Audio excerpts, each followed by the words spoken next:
Hello, it's Friday the 22nd, I'm FX Blue, and today's Where's Wally comes from Holborn.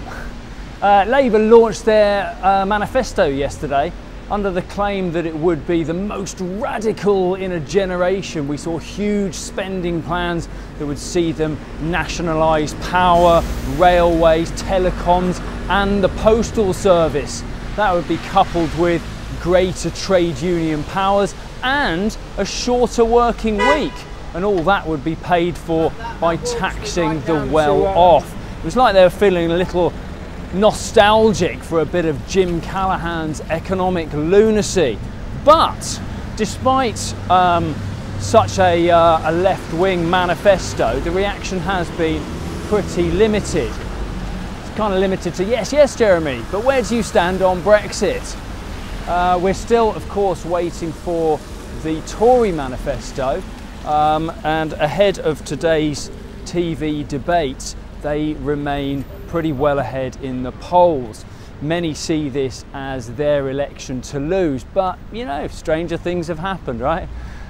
Sterling saw the extremes of the current range yesterday. We saw 129.70 drop to 129, but there is a growing feeling that we could see a bigger move in the coming weeks, and most are calling the pound higher, but markets still seem a little bit cautious to really get involved yet.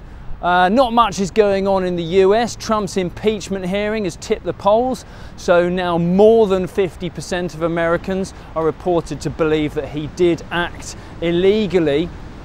Add that to the trade talks and how they haven't played out quite how he promised, and it's going to be a lot harder than he expected, I think, in the 2020 election campaign for him. In the Eurozone, Christine Lagarde is due to make an important speech today where she'll set out her plans to promote growth. This can't come soon enough when EU manufacturing and services PMIs are expected out today in the low 40s. That suggests an economy which is barely functioning, let alone growing.